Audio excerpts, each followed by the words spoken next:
he's serious about it, he's going to end up shooting himself or his sisters or, Okay. So I'm glad that he actually showed him how to use the gun. Yeah. Yeah. What are the questions, Michele? You have any more? No, because I don't want to give too much away, and I feel like my question and my curiosities about the way that I felt about certain aspects of the story.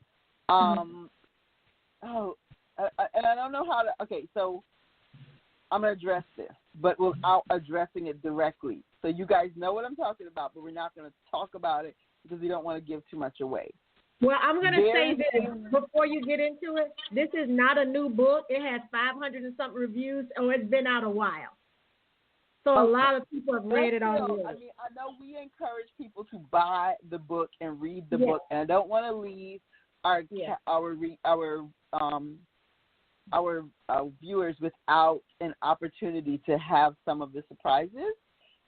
There is a point in this book where we realize that Ebony has someone in her life who has been helping her ex. And now you're going to piss me off now. Yeah, me too. So I feel we have to address the monster in the room. And I'm not even talking about just her ex, because her ex is a maniac.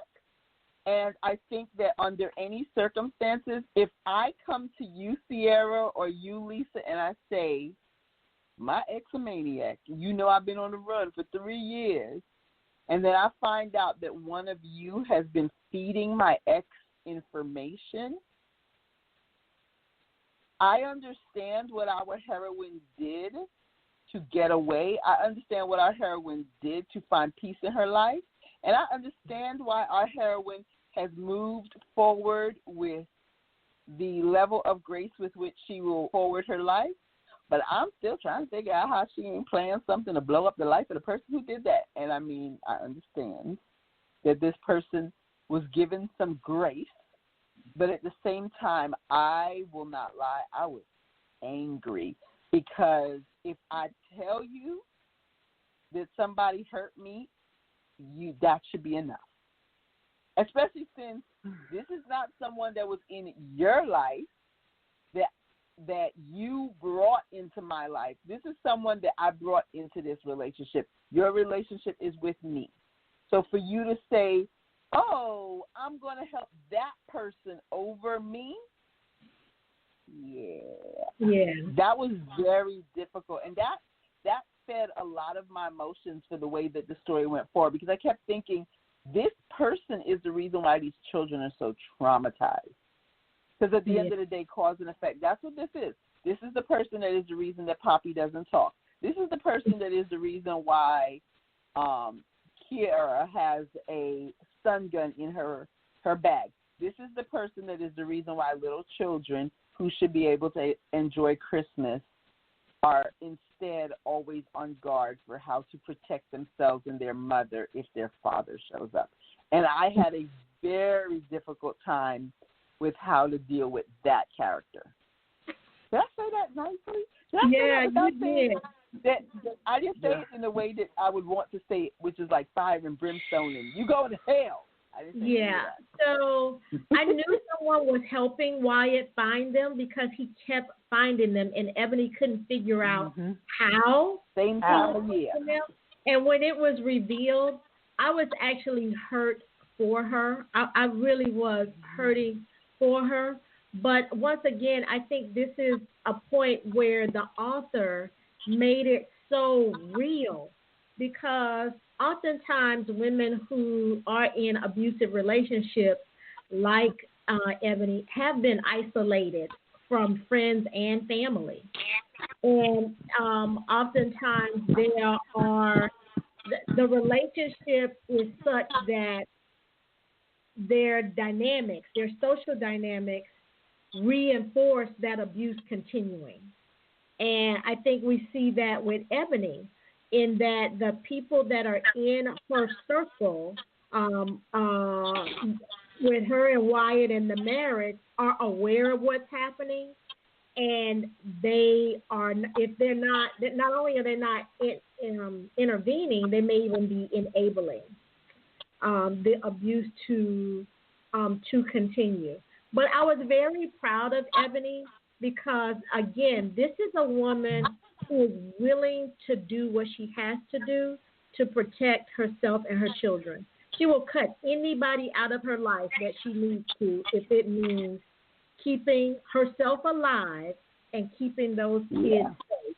And there's not a lot of women that we see in literature that have the strength to do that on their own without someone talking them into it, talking them through it.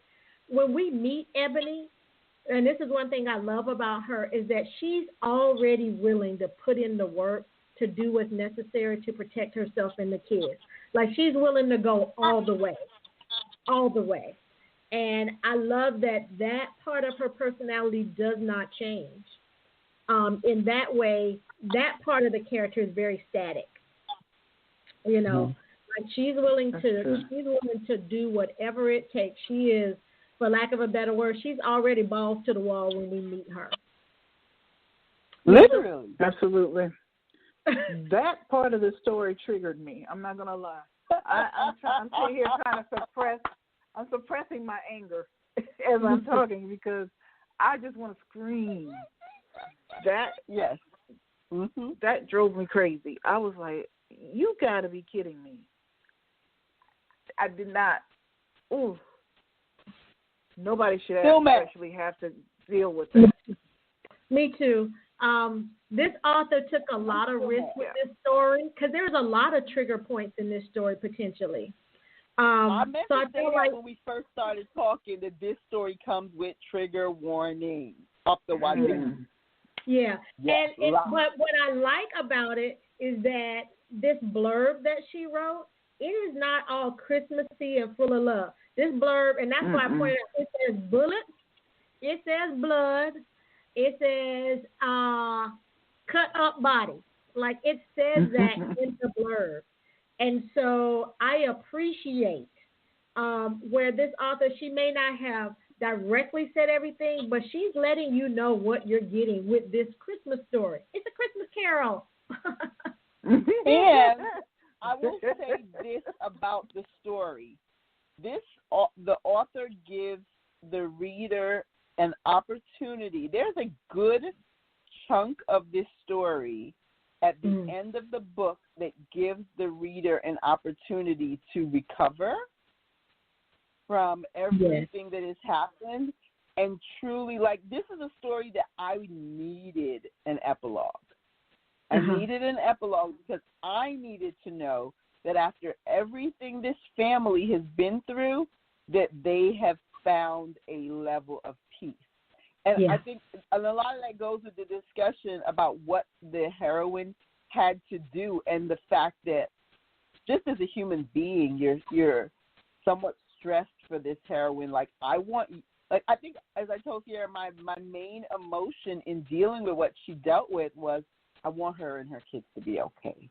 I need to know that they're okay and that the things they've been through and what they've had to do to get through them are not the stuff that creates nightmares that last decades into the future. And so I like the fact that this book actually gives you an opportunity to kind of like rephrase the argument of this is what they've been through with, this is how they've recovered. And I appreciated that.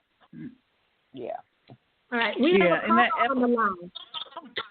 Okay. We want to hear what you think. I know. Caller, welcome to Women on Words. Who do we have on the line? Hey, this is Kenya Wright. I was listening. Hey, Kenya.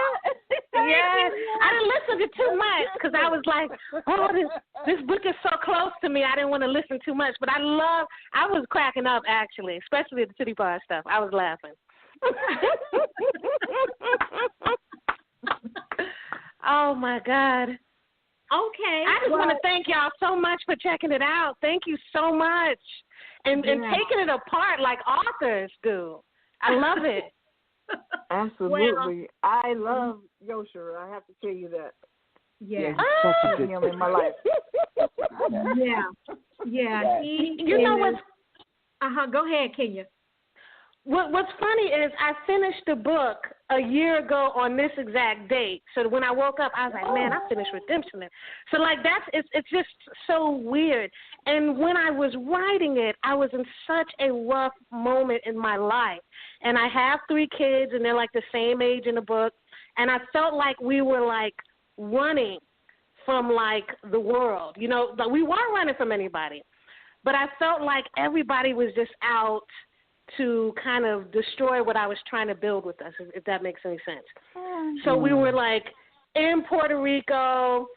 The kids, I'm going to try and be quick. I'm so sorry. The kids was with their dad. Something occurred where it was kind of like a neglectful situation.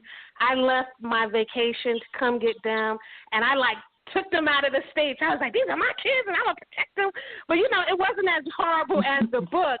But I had this feeling of just sadness, and so a lot of the book was parts like the property is where I lived in Washington long ago. A lot of the kids fighting was a part of that. It was just was supposed to be writing my mafia romance, but instead I had to kind of get all of that out in a book. And I wasn't even going to put it out because I was like, this is the most depressing Christmas book I'd have never read. Oh, my God. Thank God you didn't listen to yourself because that was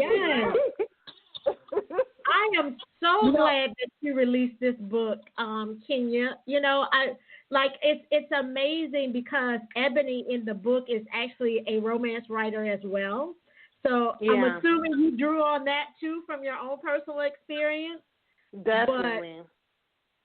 But to take, you know, that stressful moment in your own life and to redeem this woman who has been traumatized in this way for years, I think is a beautiful release. I absolutely love this book. So I'm going to say thank you, and I'm glad that you did release it. Thank you. Thank you so much. And I really just, I don't know. It just, when I was listening to y'all explain it and break things down and look at it, I just felt so much pride. I just thank y'all so much. I kept getting chills as y'all were talking about it. And I have to tell you, this might be a little bit of a tiny downer in a weird way, but you know, you can't hear me? I'm sorry. No, go ahead. I have to say, in the last year, I've been struggling with grief, and I very much appreciated that here we have this character in grief, and I loved hearing about the Japanese mourning and how they handled that, and it really touched me because there's always that whole sense of how do you honor someone after they're gone with your grief, and I so appreciated how you addressed the fact that he was dealing with honoring his loved ones even in his grief and giving them peace. I so appreciated that. Wow. Thank you so much. I was very touched by that. Yeah. I loved it. I also loved the Christmas, the way you tied in the Japanese Christmas. That was hilarious. Yeah. I'm like, what? Yeah, the chicken thing is so funny to me. The chicken part is hilarious. Well, I'm gonna let y'all go because I'm sure more people are gonna call in and stuff. But I thank you so much. Yes, thank you so much for joining us on the line. Siera and I are repping the Killers. Yes. Okay. Woo, woo, woo. Yes, we are. Yes, we are. And thank you for sharing the story behind the story, Kenya. We appreciate you coming on the line. Awesome. Y'all have a good night. All right. You too. Bye. All right, ladies. We have 30 seconds left. So I am going to say thank you to our audience for joining us for Women on Words book chat.